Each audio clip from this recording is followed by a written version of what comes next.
में हैं, आनंद में हैं, सब कुशल मंगल हैं, मस्त हैं, बिंदास हैं, बेहतरीन हैं।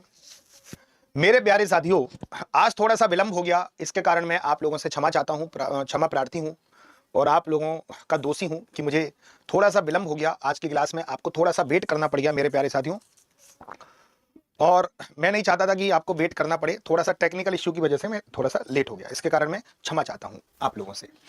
तो सभी लोग तैयार हैं आज के सेशन के लिए मेरे प्यारे साथियों, धुआं धुआं मचाने के लिए, आतंक मचाने के लिए और क्लास को फोड़ने के लिए। कहते हैं कि लहरों से डरकर नौका पार नहीं होती, यूं ही किसी की जय जयकार नहीं होती और कोशिश करने वालों की कभी हार नहीं होती। यूपी पुलिस कांस्टेबल की एग्जाम डेट आ चुकी है 8, 9, 10 जून।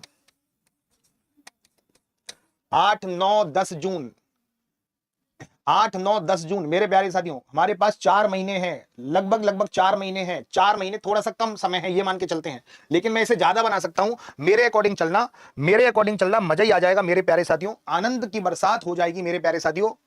अब जल्दी से बताओ, 100 फैक्टोरियल के अंत में शून्यों की संख्या क्या है? अगर मैं आपसे पूछूं कि भैया 100 फैक्टोरियल के अंत में शून्यों की संख्या क्या है, तो क्या आप मुझे बता सकते हो इस क्वेश्चन का आंसर कैसे लगेगा? 100 फैक्टोरियल के अंत में शून्यों की संख्या क्या है, मुझे आप बता सकते हो। मैंने एप्लीकेशन पे भी ये बात बताई हुई है, जो बच्चे एप्लीकेशन पे नहीं जुड़े हैं वो जुड़ जाओ। जो बच्चे नए हैं कि 100 फैक्टोरियल के अंत में शून्य कैसे निकालते हैं, 5 का भाग लगाओ, कुछ नहीं करना, 5 का भाग लगाना है मेरे प्यारे साथियों। 5 का भाग लगाओ, 5 दूनी 10, 20 बार, आहा, फिर 5 का भाग लगाओ, 5 चौका 20, और जब तक 5 का भाग लगाओ, जब तक 5 का भाग लगाओ, जब तक 5 का भाग लगाओ, जब तक 5 से कम वैल्यू आपको ना मिल जाए मेरे प्यारे साथियों। 24 is the right answer, 24 is the right answer. और जब तक हमें 5 का भाग लगाना है, जब तक हमें 5 से कम वैल्यू ना मिल जाए, आहा। चलिए पूरी क्लास, 200 फैक्टोरियल में कितने शून्य हैं? अगर मैं आपसे पूछूं कि 200 फैक्टोरियल में कितने शून्य, 5 का भाग लगाओ, बस कुछ नहीं करना, 5 का भाग लगाना तो हम जानते हैं, सभी जानते हैं 5 का भाग लगाना। 5 का भाग लगाने में कोई समस्या नहीं है, 5 का भाग लगा दो, चीर दो, कहीं चीर दो इस क्वेश्चन को, 5 का भाग लगाओ मेरे प्यारे साथियों। हा। अगर मैं 200 फैक्टोरियल में 5 का भाग लगाऊं तो मेरे प्यारे साथियों, 5 चौका 20, फिर 5 का भाग लगाऊं, 5 अट्ठे 40, फिर 5 का भाग लगाऊं, 5 एकम 5, तो मेरे प्यारे साथियों मैं बोल सकता हूं 40 और 8 48 और 1 49 जीरो है। तो मैं आसानी से बोल सकता हूं कि मेरे प्यारे साथियों 49 जीरो हैं। कितनी जीरो हैं? 49 जीरो हैं। अगर मेरे को एक बात बताओ कि दो संख्या 2 और 3 के अनुपात में है, इनका में से हमेशा क्या होता है? पूरी क्लास, इनका में से होता है हमेशा 1। 2 और 3 का में से होता है बाबू 1, 2 और 3 का में से होता है बाबू 1, 2 और 3 का में से होता है बाबू 1। ये बात क्लियर हो गई? 2 और 3 का में से होता है 1। कभी भी अनुपात का में से निकालना है तो वो 1 होता है, कभी अनुपात का में से निकालना है तो वो 1 होता है। ये बात क्लियर हो गई? दो संख्याएं बाबू 4 और 5 के अनुपात में है, इनका में से निकालना है तो 4 और 5 का में से कितना हो जाएगा? 4 और 5 का में से हो जाएगा मेरे प्यारे साथियों, 4 और 5 का में से हो जाएगा मेरे प्यारे साथियों 1। लैसे निकालना है तो गुणा कर दो, लैसे कितना हो जाएगा बाबू? 6 हो जाएगा। एक आध बार मैंने बता रखी है बात, 2 तिया 6। अगर मुझे इसका लैसे निकालना है तो 5 चौका 20 मेरे प्यारे साथियों, लैसे कितना हो जाएगा बाबू? 20 हो जाएगा। चलो पूरी क्लास तुरंत प्रभाव से, पूरी क्लास से फटाफट फटाफट फटाफट। अब याद रखना, गधे को गधे से, घोड़े को घोड़े से, खच्चर को खच्चर से कंपेयर करते हैं। गधे को गधे से, घोड़े को घोड़े से, खच्चर को खच्चर से कंपेयर करते हैं मेरे प्यारे लाडलो। धुआं धुआं मचा दो, आतंक मचा दो, इस क्वेश्चन में लंका ही लगा दो। दो संख्याओं का अनुपात 7 और 11 है, उनका महत्तम समावर्त 28 है, तो दोनों संख्याओं के बीच का अंतर ज्ञात कीजिएगा। दो संख्याओं का अनुपात कितना है बाबू? 7 और 11। यदि उनका महत्तम समावर्त 28 है, उनका महत्तम समावर्त 28 है, उनका महत्तम समावर्त 28 है, उनका महत्तम समावर्त। अब ये बताओ इनका में से कितना है? आप बोलोगे गुरुजी में से तो 1 है। भाई अगर मैं पूछूं, आप बताओ कि 7 और 11 का में से कितना है, आप बताओगे गुरुजी 1। उसमें में से कितना दे रखा है? में से कितना दे रखा है? आप कहोगे गुरुजी 28। तो गधा गधा, घोड़े को घोड़े से, खच्चर को खच्चर से, में से को में से। तो मेरे प्यारे साथियों में से कितना है बाबू? 1। तो 1 की वैल्यू 28, आहा, 1 की वैल्यू 28, 28 गुना ये वैल्यू हो गई 28 गुना, ये वैल्यू हो गई 28 गुना। दोनों संख्याओं के बीच का अंतर हमें ज्ञात करना है। दोनों संख्याओं के बीच का अंतर है बाबू 4। 11 और 7 का अंतर कितना है बाबू? 4। ये 28 गुना 4 का 28 गुना हो गया 28 चौका, 28 चौका कितना होता है? 112। 112 बिल्कुल सही उत्तर हो जाएगा, 112 बिल्कुल सही उत्तर हो जाएगा। ये बात क्लियर हो गई? चलो, दो संख्याओं का अनुपात 5 और 9 है मेरे प्यारे साथियों, दो संख्याओं का अनुपात 5 और 9 है।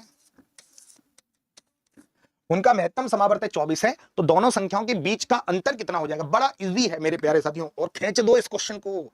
8, 9, 10 आज अपनी दीवार पे डेट लिख देना, 8 जून, 9 जून और 10 जून। आपको कसम है,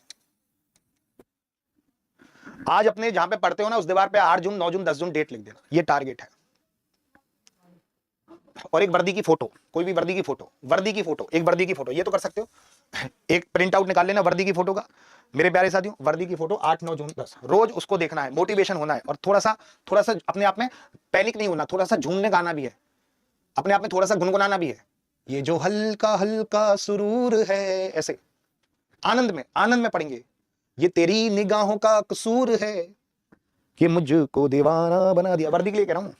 ये जो हल्का हल्का सुरूर है, वर्दी के लिए सुरूर है। तो मेरे प्यारे साथियों, दो संख्याओं का अनुपात 5 और 9 है, तो इनका में से कितना हो जाएगा? आप बोलोगे गुरुजी इनका में से हो जाएगा बाबू 1, 5 और 9 का में से हो जाएगा 1। अगर मैं बोलूं कि इनका महत्तम समावर्त कितना है बाबू? 24, तो में से को में से कंपेयर करो तो 1 की वैल्यू 24, 1 की वैल्यू 24। तो दोनों संख्याओं के बीच का अंतर कितना है? दोनों संख्याओं के बीच का अंतर कितना है? 4। 24 गुना 4 का 24 गुना कितना हो जाएगा? 96। 96 is the right answer. 96 is the right answer. 2-3 question simplification के ले रहा हूं, सिंप्लीफिकेशन में कोई बेस नहीं है, बोर्ड मास के नियम को फॉलो करना पड़ता है मेरे प्यारे साथियों। बोर्ड मास के नियम को फॉलो करो, बोर्ड मास के नियम को फॉलो करो, बोर्ड मास।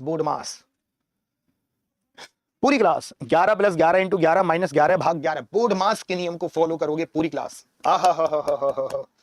खींच दो गाड़ी, खींच दो मेरे प्यारे साथियों। चलिए खींच दो गाड़ी। टन टन, मजा ही आ गया। 11 भाग 11 कितना हो जाएगा? 1। 11 × 11 कितना हो गया? 121। 11 + 121 - 1। 11 + 121, 11 × 11 कितना हो गया? 121 हो गया ना। 11 × 11 कितना हो गया? 121 हो गया ना। और -1, 11 में 11 का भाग लगाऊंगा 1 ही आएगा। ये बात क्लियर हो गई। 121 में से 1 गया बाबू 120, और 120 में 11 जोड़ दो बाबू 131। ये गेम खेलना है हमें एग्जाम में मेरे प्यारे साथियों, ये गेम खेलना है हमें एग्जाम में। पूरी क्लास मेरे प्यारे साथियों, पूरी क्लास ताबड़तोड़ बैटिंग करेंगे, धूम धड़ाके से ताबड़तोड़ बैटिंग करेंगे। खींच दो आंसर, खींच के चलिएगा पूरी क्लास, पूरा आंसर खींच के चलना है। खींच के चलो एक एक क्वेश्चंस को मेरे प्यारे लाडलो, एक एक क्वेश्चन को खींच के चलो, धुआं धुआं मचा दो। पहले इस ब्रैकेट को सॉल्व कर लोगे क्या? एसएससी जीडी वाले भी आ सकते हैं। हाँ, कौन कौन आ सकता है मैं बता देता हूं। मनचाहा प्यार, प्यार में धोखा, चुड़ैल का साया। चुड़ैल 3 प्रकार की होती हैं। एक तो जो असली में चुड़ैल जो खेतों वेतों में जो पीपल के पेड़ पे रहती हैं, एक पड़ोस में चुड़ैलें रहती हैं, उनका साया भी लग जाता है, और एक जो जिंदगी भर का संग जिसके संग लग गया है उनका भी साया रहता है। चुड़ैल का साया, पड़ोसी के घर में आग, व्यापार में घाटा। तो यूपी कांस्टेबल के अलावा, यूपीएसआई के अलावा, एसएससी जीडी के अलावा जो भी इससे ग्रसित है वो इस क्लास को देख सकता है। आराम पढ़ने की पूरी संभावना है मेरे प्यारे साथियों, पूरी संभावना है मेरे प्यारे साथियों। खींच दूंगा अभी मीटर। 13 दूनी 26, ओहो हो, 26 में से 26 को घटाओ, 26 में 26 को घटाओ, ये वैल्यू बनेगी 0। 13 दूनी 26, 26 में से 26 को घटाओ 0, ये वैल्यू बनेगी 0 + 1 कितना हो जाएगा? 1 आंसर आ जाएगा भाई। 13 दूनी 26, 26 में 26 को घटाऊंगा 0 ही तो आएगा। 0 में किसी का भाग लगाऊंगा 0 तो आएगा। 0 में 1 को जोड़ोगे तो 1 ही तो आएगा, 1 ही तो आएगा। चलिए अब एक छोटा सा क्वेश्चन पूछता हूं कि अगर मैं बोलूं कि 9 और 12 का मुझे तीसरा समानुपात निकालना है, मुझे 9 और 12 का तीसरा समानुपात निकालना है, तीसरा समानुपात 9 और 12 का तीसरा समानुपात निकालना है, तो इसके स्क्वायर में इसका भाग लगा दो, इसके स्क्वायर में इसका भाग लगा दो। हाँ, रेलवे ग्रुप डी वाले भी ले सकते हैं मेरे प्यारे साथियों, सभी ले सकते हैं। मैंने बोला ना, मेरी कोई सी भी क्लास कभी भी कहीं पे दिख जाए ले लिया करो, चाहे वो किसी भी हो। मेरा थूतरा, मेरा थोपड़ा कहीं दिख जाए ले लिया करो, घुस जाया करो, उसमें परम ज्ञान मिल जाएगा आपको। तीसरा समानुपात कैसे निकालता है? जब मैंने आपको अनुपात समानुपात का आपको मैंने पढ़ाया था, एक लॉजिक पढ़ाया था, तो मेरे प्यारे साथियों 12 × 12 में हमें 9 का भाग लगाना है, इसके स्क्वायर में इसका भाग लगा दो। तीसरा समानुपात निकालने का तरीका है, इसके स्क्वायर में इसका भाग लगा दो, 12 के स्क्वायर में 9 का भाग लगा दो। स्क्वायर का मतलब होता है 2 बार गुणा, तो 12 × 12/9, 3 × 9, 3 × 12, 3 × 12, 4 × 16, तो इसका तीसरा समानुपात हो जाएगा बाबू 16।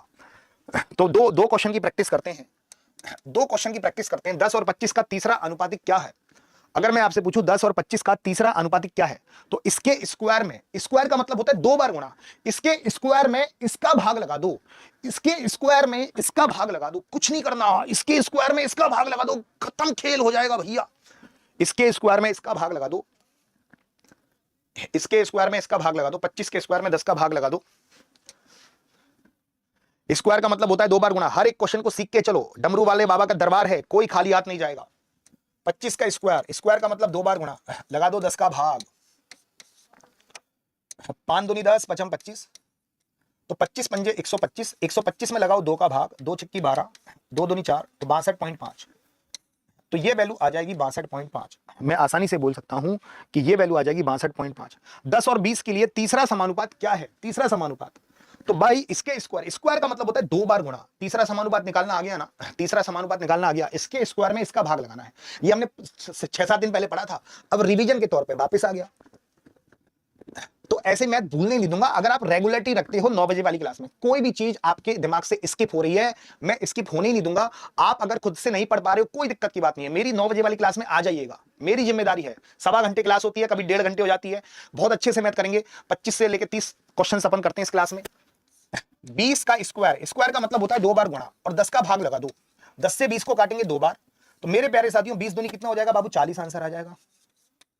तो हम यहां पे बोलेंगे कि मेरे प्यारे साथियों 40 आंसर आ जाएगा। अगर मैं आपसे पूछूं कि प्रथम 13 प्राकृतिक संख्याओं के घनों का औसत क्या होगा, पूरी क्लास, प्रथम 13 प्राकृतिक संख्याओं के घनों का औसत क्या होगा? अब इसमें थोड़ी सी मामला फेल हो सकता है, लेकिन उससे पहले एक नियम समझा देता हूं। तो टेंशन लेने की जरूरत नहीं है मेरे प्यारे साथियों, टेंशन बिल्कुल भी लेने का नहीं है। गुरुजी ये हमें नहीं आता, कोई बात नहीं, नहीं आता।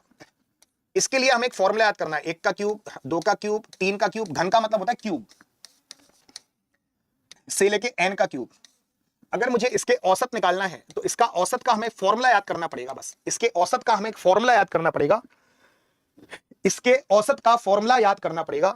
1 का क्यूब, 2 का क्यूब, 3 का क्यूब से लेके n के क्यूब, इसके औसत का फॉर्मूला है n plus 1 upon 4, n plus 1 का होल स्क्वायर बटे 4, n प्लस 1 के होल स्क्वायर बटे 4, ये इसके औसत का फॉर्मूला है मेरे प्यारे साथियों। 1 का क्यूब, 2 का क्यूब, 3 का क्यूब से लेके n का क्यूब, n प्लस 1 का होल स्क्वायर बटे 4, ये बात क्लियर हो गई। और n की वैल्यू कितनी जा रही है? 13 जा रही है। प्रथम 13 प्राकृतिक संख्याओं के घनों का औसत निकालना है, ये बात क्लियर हो गई। 1 का क्यूब मेरे प्यारे साथियों, 2 का क्यूब, 3 का क्यूब से लेके 13 का क्यूब, इनके घनों का हमें औसत निकालना है। 1 का क्यूब, 2 का क्यूब, 3 का क्यूब, n की वैल्यू 13, बस इस औसत में 13 वैल्यू पुट कर दो। ये फॉर्मूला आपको याद करना है मेरे प्यारे साथियों, कोई घबराने की बात। n की वैल्यू कितनी है बाबू? 13, 13 और 1 14, 13 और 1 14 होता है ना, 14 का स्क्वायर, स्क्वायर का मतलब होता है दो बार गुणा, तो 14 इंटू 14 और बटे 4, हा, तो 2 दूनी 4, 2 सत्ते 14, 2 सत्ते 14, तो 13 सत्ते 91, 91 गुणा 7, 7 एकम 7, 7 नाम 63, तो मेरे प्यारे साथियों 637। इकाई अंक का प्रयोग कर सकते हो, वैसे इसमें इकाई अंक का प्रयोग कर लें। 7 7 49, 9 9 या 27, जिसका भी इकाई अंक 7 हो वही आंसर खींच दो, पूरा गुणा करने की जरूरत नहीं है, इकाई अंक का मामला सेट हो जाएगा। तो मेरे प्यारे साथियों 1 का क्यूब, 2 का क्यूब से लेके 3 का क्यूब से लेके n के क्यूब, इसके औसत का फॉर्मूला क्या है? n प्लस 1 का होल स्क्वायर बटे 4। एक बार आप जो कॉपी पेन लेके बैठे हो, एक बार विदाउट देखे इसको, इसका फॉर्मूला लिखो, इसका फॉर्मूला लिखो, सब के सब बहुत अच्छी प्रैक्टिस करने वाले हैं, बहुत जोर की प्रैक्टिस करने वाले हैं मेरे प्यारे साथियों। एग्जाम 8 9 10 8 9 10 साला 8 9 10 जून तहलका मचा देंगे मेरे प्यारे साथियों। जल्दी से बताओ, 8 9 10 जून की तैयारी चल रही है मस्त तरीके से, बिना देखे लिखो फॉर्मूला n प्लस 1 का होल स्क्वायर बटे 4। और कभी कभी इसके योग का फॉर्मूला भी आ जाता है, योग, संग की संग योग का फॉर्मूला याद करा दूं। देखो योग में क्या करना होता है, एक n एक्स्ट्रा लगाना होता है, एक n एक्स्ट्रा लगा दो, इसमें एक n था, एक n एक्स्ट्रा और लगा दो, बस n प्लस 1 का होल स्क्वायर बटे 4। तो बेटा ये योग का फॉर्मूला हो गया, बस योग में एक n एक्स्ट्रा लग जाता है, योग में एक n एक्स्ट्रा लग जाता है। अगर कभी योग पूछे तो ये फॉर्मूला इस्तेमाल करना है, औसत पूछे तो ये फॉर्मूला इस्तेमाल करना है, ठीक है। चलिए, प्रथम 10 प्राकृतिक संख्याओं के घनों का औसत क्या होगा? घनों का औसत क्या होगा? घन का औसत क्या होगा? इसका फॉर्मूला है n प्लस 1 का होल स्क्वायर बटे 4। पूरी क्लास जल्दी से करके बताओगे। अगर मैं एक क्वेश्चन 10-15 दिन बाद और लेके आऊं तो तो क्या आप मुझे निराश करोगे? यस और नो। क्या आप मुझे निराश करोगे मेरे प्यारे साथियों? यस और नो। आप बिल्कुल भी निराश नहीं करोगे। 10-15 दिन बाद, हर 10-15 दिन में एक बार तो लेके आया ही करूंगा, कभी क्यूब का, कभी स्क्वायर का, कभी सिंपल सीरीज का। एग्जाम तक मैं भूल नहीं दूंगा।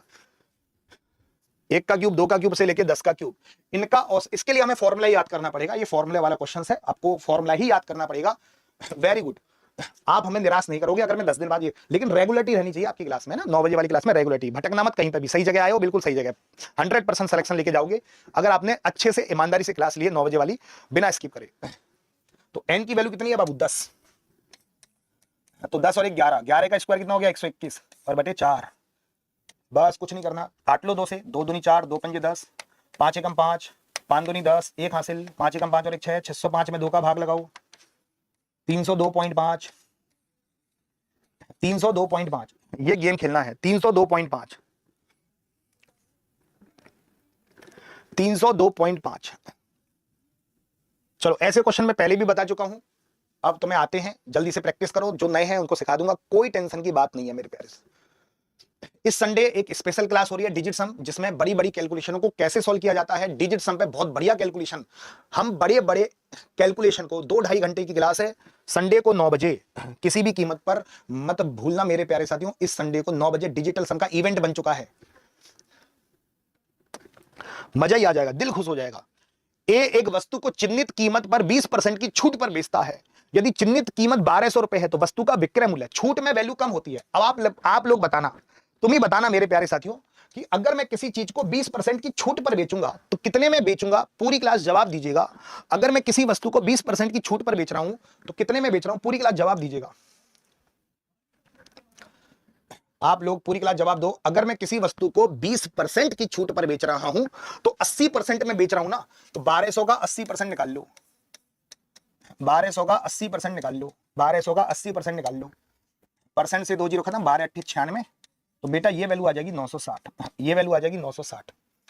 कुछ नहीं करना, 80% निकालना है। छूट में वैल्यू कम होती है बस, तुरंत। अब मैं 20 सेकंड लूंगा, इसमें स्पीड बढ़ानी है ऐसे क्वेश्चन में। क्वेश्चन बहुत हल्का है, बहुत सिंपल है, लेकिन हमारा कर्तव्य क्या होगा? इस क्वेश्चन को 10 से 15 सेकंड में सॉल्व करना है। ऐसे नहीं 40 सेकंड इसमें बर्बाद करें, 50 सेकंड इसमें बर्बाद करें। ये चीज भी हमें सीखनी है कि छोटे छोटे क्वेश्चन आते हैं, उनको 10-15 सेकंड के अंदर अंदर निपटा के आगे बढ़ना है। ये चीज भी सिखा के चलनी है आपको, है ना। तो 10 केवल निगाह मारो, एक स्टेप लिखो और आंसर रफ कॉपी लेके बैठा करो।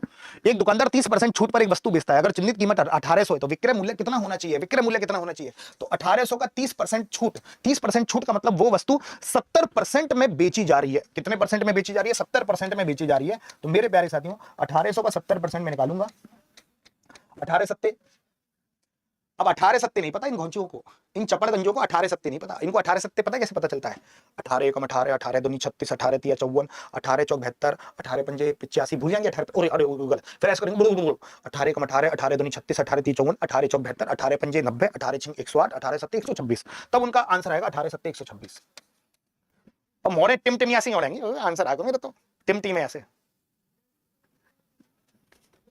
ऐसे मत करियो, एग्जाम में कड़ुआओ। चलो, अब मुझे एक बात बताना कि 2 जने हैं, व्यापार कर रहे हैं। ए 3000 रुपए लगा रहा है और बी 4000 रुपए लगा रहा है। ये उनके निवेश का अनुपात, निवेश है निवेश, तो उनके लाभ का अनुपात क्या होगा? पूरी क्लास जल्दी से बताओ, उनके लाभ का अनुपात क्या होगा? उनके लाभ का अनुपात क्या होगा? पूरी क्लास। ए 3000 रुपए लगा रहा है, बी 4000 रुपए लगा रहा है। मेरे प्यारे साथियों, उनके लाभ का अनुपात क्या होगा? कोई बताएगा? जो कम पैसे लगा रहा है उसे कम लाभ, जो ज्यादा पैसे लगा रहा है उसे ज्यादा लाभ, जो कम पैसे लगा रहा है उसे कम लाभ, जो ज्यादा पैसे लगा रहा है उसे ज्यादा लाभ। जो कम पैसे लगा रहा है उसे कम लाभ, जो ज्यादा पैसे लगा रहा है उसे ज्यादा लाभ। तो उनके निवेश का रेशो हो जाएगा 3 और 4। तो उनके लाभ का अनुपात भी क्या रहेगा? 3 और 4। तो उनको लाभ और 3 और 4 के अनुपात में ही बांटा जाएगा। उनको लाभ 3 और 4 के अनुपात में ही बांटा जाएगा। क्या ये बात क्लियर हो गई? ठीक है। यहां से एक बात सीखना, मैंने आपको बेस समझाया है, मैंने आपको बेस समझाया है, इस बेस का पालन करना इस क्वेश्चन में। ये राम का निवेश है, ये श्याम का निवेश है, मोहन का निवेश है। उनके निवेश का रेशो निकाल लो। जो उनके निवेश का रेशो होगा वही उनके प्रॉफिट का रेशो होगा। इस क्वेश्चन को फोड़ के बताओ। टेंशन मत लो, बिल्कुल भी टेंशन मत लो। खींच के चलो मेरे प्यारे साथी, खींच के चलो, गाड़ी खींच के चलो।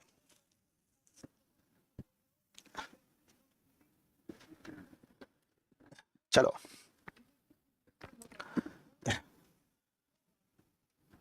ये कह रहा मेरी बात क्यों नहीं सुन रहे हो? अबे पढ़ाने आया हूं, बात सुनने आया हूं। मैं भैंस चौली हो गई है गुरुजी, मैं क्या करूं? मेरा पढ़ाई नहीं हो रही है, क्या करूं? मेरा पढ़ाई में मन नहीं लगता, क्या करूं? मेरी मैथ की कैलकुलेशन वीक है, क्या करूं? गुरुजी से प्रश्न इसलिए पूछते हैं, गुरुजी तो एक ही चीज बताएंगे, पढ़ाई पढ़ाई करो बेटा, अच्छे से पढ़ो, अच्छे चैप्टर रिवीजन करो। लेकिन उनको ये बात तो सुननी नहीं है। बार बार इसलिए गुरुजी की उंगली करते रहते हैं डमरुओं में कि गुरुजी कोई चूरन सा दे दें। एक चूरन बता देता हूं बेटा, सारी प्रॉब्लम दूर हो जाएंगी। विपुल कायम चूड़ा, पेट सफा हर रोग दफा, पेट सफा हर रोग दफा। विपुल कायम चूर्ण आता है मेरे प्यारे साथियों, आपके दिमाग की गंदगी के संग संग पेट की गंदगी भी साफ करेगा, दिमाग भी साफ करेगा। दिमाग साफ करेगा तो मैथ आने लगेगी। मेरे प्यारे साथियों मात्र 29 रुपए का चूर्ण आता है, गर्म पानी के संग लेना है रात को 11 बजे सोते वक्त। कुछ तो सर्च करने लगे होंगे विपुल कायम चूर्ण। अबे पढ़ना पड़ेगा यार, प्रैक्टिस करो, 9 बजे वाली क्लास में जुड़ जाओ एग्जाम तक। फिर कोई तकलीफ हो तो बताओ। 12,000, 18,000 और 24,000। राम श्याम और मोहन, राम श्याम मोहन। अब पता है राम ने 12,000 रुपए लगाए, श्याम ने 18,000 रुपए लगाए और मोहन ने 24,000 रुपए लगाए। ठीक है, 3 जीरो 3 जीरो कट गई। पता है आपने गलती क्या करी? इनका अनुपात निकाला, 6 दूनी 12, 6 तिया 18 और 6 चौक 24। मैंने कहा कि आपने इनका अनुपात निकाल लिया होगा। कोई बड़ी बात नहीं है इसका अनुपात निकालना, कोई बड़ी बात नहीं है इसका अनुपात निकालना, कोई भी बड़ी बात नहीं है मेरे प्यारे साथी, कोई भी बड़ी बात नहीं है। लेकिन हमने गलती क्या करी? हमने समय ज्यादा दे दिया। हमने पहले जीरो लिखी, फिर काटी। पहले हमने जीरो लिखी फिर काटी, पहले हमने जीरो लिखी फिर काटी, पहले जीरो लिखी फिर काटी। ना तो जीरो लिखो ना काटो, यहीं काट के चलो जीरो को। अब यहीं 6 से काट के चलो 6, यहीं काट के चलो। ना तो लिखो ना काटो, हमें एग्जाम में और थोड़ा समय कम बचाना है ना। मैं क्या नहीं काट सकता? 6 से नहीं काट सकता बाबू। 6 दूनी 12, 6 तिया 18 और 6 चौक 24। ये उनके प्रॉफिट का रेशो हो गया। प्रॉफिट इस रेशो में बांटा जाएगा। तीनों का कुल लाभ कितना है? 18,000। उसमें देख के बताओ तीनों का कुल लाभ कितना है। अब तो हमें एक चीज आती है, गधे को गधे से, घोड़े को घोड़े से, खच्चर को खच्चर से। अब पूरी बताओ इसमें से कुल लाभ कितना है, जल्दी से बताओ कुल लाभ कितना है मेरे प्यारे साथियों। अगर मैं आपसे पूछूं मेरे प्यारे साथियों, इसका कुल लाभ कितना है, जल्दी से बताओ कुल लाभ कितना है। 4 और 3 7 और 2 9। आप कहोगे कुल लाभ 9 है, 4 और 3 7 और 2 9। कुल लाभ कितना है? 9। कुल लाभ कितना है? 18,000। कुल लाभ कितना है? 18,000। तो 9 की वैल्यू 18,000, 9 दूनी 18, 2,000 का गुणा, 2,000 का गुणा। मोहन का लाभ कितना है? मोहन का लाभ है बाबू 4, तो 4 में 2,000 का गुणा करूंगा। मेरे प्यारे साथियों मोहन का लाभ आ जाएगा 8,000। मेरी आपसे विनती है कि कम से कम लिखना है ऐसे क्वेश्चनों में, कम से कम लिखना मेरे प्यारे साथियों, कम से कम लिखने का प्रयास करना। थोड़े से मीडियम लेवल के क्वेश्चन से कर लोगे आप, है ना। ज्यादा महंगे नहीं है, शुरू में सिंपल कराए थे, अब थोड़े से मीडियम ले रहे हैं। कर लोगे, हमें पूरा पूरा भरोसा है आप कर लोगे, कोई भी परेशानी नहीं आएगी, हमें पूरा यकीन है हमारे चपड़गंजियों पर। डिजिटल सम की एक बहुत बेहतरीन क्लास होने जा रही है मेरे प्यारे साथियों। इस संडे मजा आएगा, इस संडे बहुत बेहतरीन क्लास हम करेंगे मैथ का डिजिटल सम। हम मैथ को कैसे फोड़ेंगे आसान तरीके से, धुआं धुआं काट देंगे, आतंक काट देंगे, मजा आ जाएगी भैया। राम श्याम और मोहन किसी व्यवसाय में 10,000, 15,000 और 25,000 रुपए लगाते हैं। राम 10,000 रुपए लगा रहा है, श्याम 15,000 रुपए लगा रहा है, मोहन 25,000 रुपए लगा रहा है। 3 जीरो 3 जीरो 3 जीरो, 5 से काटो, 5 दूनी 10, 5 तिया 15, 55 25, 5 दूनी 10, 5 तिया 15, 55 25, 5 दूनी 10, 5 तिया 15, 55 25, 5 से काट लूं भैया। 3 जीरो तो यहीं कट गई ना, वहां लिखने का क्या मतलब है? नहीं लिखूंगा ना काटूंगा, क्योंकि समय बचेगा, समय बचाना है बहुत जरूरी है। 5 से काटो, 5 दूनी 10, 5 तिया 15 और 55 25। ये बात क्लियर हो गई, ये बात क्लियर हो गई। ओहो, ये राम श्याम मोहन है ना, राम श्याम और मोहन, ये राम श्याम मोहन है ना, ये राम श्याम मोहन है ना। चलो हो सकता है इसमें ऑप्शन गलत हो, कोई दिक्कत की बात नहीं, ऑप्शन गलत हो सकते हैं। ये 12,000 कर लेना, इसका कुल लाभ 12,000 है। इंग्लिश में 12,000 लिखा है, 12,000, इसलिए आपका आंसर गलत आ रहा होगा, 9,000 आ रहा होगा ना। ठीक है, 9,000 ऑप्शन में नहीं दिख रहा होगा। चलो मेरे लड्डू, मेरे मोतीचूर के लड्डू, इसको 12,000 कर लो। अब आंसर निकालो, क्योंकि ये 12,000 है। हमारे टाइपिस्ट गधे ने गलती कर दी, कोई दिक्कत की बात नहीं, मैं उसकी तरफ से क्षमा मांग लेता हूं। ये 12,000 है, ये भी 12,000 है। अब बताओ कि कुल लाभ कितना है? 12,000। कुल लाभ देखो, कुल लाभ को कुल लाभ के बराबर निकालो। मोहन का लाभ निकालना है, मोहन का लाभ तो आप आसानी से निकाल सकते हो विदाउट एनी कोई प्रॉब्लम, विदाउट एनी कोई हेडिक मेरे प्यारे साथियों। तो 5 और 3 8 और 2 10, 10 की वैल्यू 12,000, 10 की वैल्यू 12,000, 10 की वैल्यू 12,000, 1200 का गुणा हो रहा है। 1200 का गुणा हो रहा है। मोहन का लाभ कितना है? मोहन का लाभ है बाबू 5, तो 5 में 1200 का गुणा कर लो, 12 पंजे 60, 6000 आ जाएगा। तो मोहन का लाभ हो जाएगा बाबू 6000। तो मैं आसानी से बोल सकता हूं कि भैया मोहन का लाभ हो जाएगा 6000। क्या ये बात क्लियर होगी? एक थोड़ा सा बढ़िया सा लेवल का क्वेश्चंस कराने के लिए अगर आप मुझे इजाजत दें तो मैं उसको कराऊं, उसका बेस समझाने का थोड़ा सा मैं कष्ट कर सकता हूं क्या? क्या आप लोगों को मतलब आप लोग मुझे इजाजत देते हो? बेटा आपको तहजीब तो मैं दूंगा यार, आपको सैल्यूट भी करूंगा, आपको मैं लड़ूंगा भी, है ना, क्योंकि आप सब चीज के हकदार हो मेरे प्यारे साथियों। क्या मुझे इजाजत है अगला बढ़िया सा क्वेश्चन पेश करने के लिए? लेकिन थोड़ा सा बेस, क्योंकि डायरेक्ट उतरूंगा तो खोपड़िया में नहीं घुसेगा, तो थोड़ा सा बेस समझने का प्रयास करते हैं। हमारे पास दो प्रकार के आम है, ए और बी। आम का मतलब समझते हो ना? आम, बहुत से आम का मतलब समझते होंगे। आम कई प्रकार के आम होते हैं, लंगड़ा आम, दशहरी आम, लंगड़ा आम, दशहरी आम, और कौन? सफेद आम, चौसा आम, ठीक है। चलिए अब मेरे प्यारे साथियों, पहला आम हमने 20% के लाभ पर बेचा, दूसरा आम हमने 30% के लाभ पर बेचा। पहला आम हमने 20% के लाभ पर बेचा, दूसरा आम हमने 30% के लाभ पर बेचा। पहला आम हमने 20% के लाभ पर बेचा, दूसरा आम हमने 30% के लाभ पर बेचा, और कुल मिलाकर हमें 23% का लाभ हुआ। दोनों आमों से हमें कुल मिलाकर 23% का लाभ हुआ। मेरे प्यारे साथियों, इन आमों की संख्या का अनुपात कितना है? एलिगेशन लगाओ, एलिगेशन में इसमें से इसको घटाते हैं और इसमें से इसको घटाते हैं। मेरे पास दो प्रकार के आम हैं, पहला आम मैंने 20% के लाभ पर बेचा, दूसरा आम मैंने 30% के लाभ पर बेचा, और कुल मिलाकर मुझे 23% का लाभ हो गया। तो दोनों आमों का मुझे रेशो बता दो, बस मुझे कुछ नहीं जानना आपसे, मुझे आपसे इतना जानना है कि मैं दोनों आमों का रेशो पता चल जाए। 30 में से 23 गया 7 और 23 में से 20 गया बाबू 3, तो ये पहले आम और दूसरे आम का रेशो हो गया 7 और 3। इतनी सी बात क्लियर हो गई। अब हम अपने क्वेश्चन पे उतरते हैं। देखते ही छोड़ दोगे कि क्या बवाल है, मेरे बस की नहीं है। अब पढ़ते हैं, मेरे संग पढ़ो, क्योंकि अगला क्वेश्चन आपको फोड़ना है, इसको नहीं फोड़ना, ये मैं फोड़वाता हूं। अगला क्वेश्चन फोड़ना है बिल्कुल सेम टू सेम। पहले मेरे संग पढ़ो, खुद फोड़ने का प्रयास किया तो समझ में नहीं आएगा, क्योंकि खुद लग रहे हो। जब मैं करने के लिए दूं ना, जब आप किया करो। जब मैंने कहा अभी ये आपको नहीं करना ये क्वेश्चन, क्योंकि आप लोगों के दिमाग लगाओगे, मैं समझाऊंगा, फिर वो निकल जाएगा, आपका खोपड़ी खराब हो जाएगा। सुन लो, केवल करना नहीं। एक थोक व्यापारी के पास 200 दर्जन आम है, चलो ठीक है। इनमें से कुछ आम को 20% के लाभ पर, कुछ आम ये हो गए इसको 20% के लाभ पर, शेष आमों को 10% के लाभ पर, शेष आम को 10% के लाभ पर, सभी आमों पर 13% का लाभ हुआ, सभी आमों पर 13% का लाभ हुआ। तो पहले मुझे ये बताओ, इन दोनों आमों का अनुपात कितना है? इन दोनों आमों का अनुपात कितना है? अभी मैंने क्वेश्चंस बस इतना ही पढ़ा है।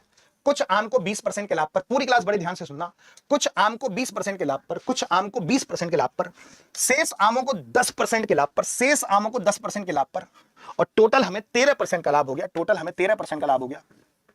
कुछ आम को 20% के लाभ पर, शेष आम को 10% के लाभ पर, और हमें टोटल 13% लाभ हो गया। मुझे कुछ नहीं जानना, मुझे कुछ नहीं जानना, पहले मुझे रेशो बता दो बस। आप कुछ नहीं जानना, बिल्कुल सिंपल है। एलिगेशन चैप्टर जो आपको डर लगता है ना, मैं कसम खा रहा हूं उसको सिंपल बता दूंगा।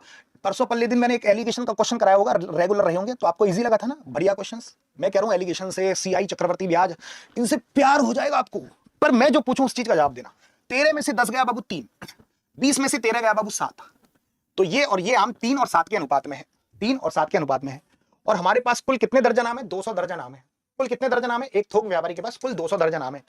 अब मैं आपसे पूछूं, गधे को गधे से, घोड़े को घोड़े से, खच्चर को खच्चर से, लंगूर लंगूर, अंगूर अंगूर, ये तो हमारा चल ही आ रहा है। रेशो में बताओ, रेशो में कुल आम कितने हैं? रेशो में कुल आम कितने हैं? मुझे बताओ रेशो में कुल आम कितने हैं? पूरी क्लास अगर मैं आपसे पूछूं, उसने कह रखा है कि मेरे पास तो 200 दर्जन आम आए हैं टोटल, दोनों ए और बी, मतलब दोनों आमों को मिला दूं तो 200 दर्जन आम आए हैं। अगर मैं पूछूं रेशो में टोटल आम कितने हैं, आप बोलोगे सर रेशो में तो टोटल आम 10 हैं, 7 और 3 10, रेशो में टोटल आम तो 10 हैं। और टोटल आम कितने दे रखे हैं? 200 दर्जन, 200 दर्जन, तो 10 की वैल्यू 200, 10 की वैल्यू 200, गधा गधा, टोटल टोटल, 10 की वैल्यू 200। अब बताओ कितने गुना? 20 गुना।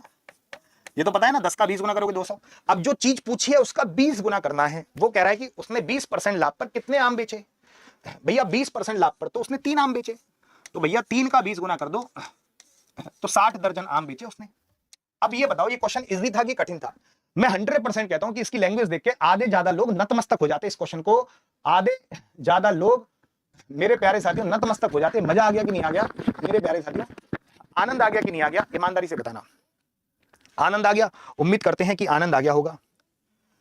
एक और क्वेश्चन छोड़ूंगा नहीं तुम्हें, जब तक तुम एक एक क्वेश्चन को सॉल्व नहीं कर लेते छोड़ूंगा। अब ये क्वेश्चन में तुम्हें दिमाग लगाना है ना, अब ये क्वेश्चन में तुम्हें दिमाग लगाना है, ये क्वेश्चन में दिमाग लगाना है। पूरी क्लास दिमाग लगाओ मेरे प्यारे साथियों।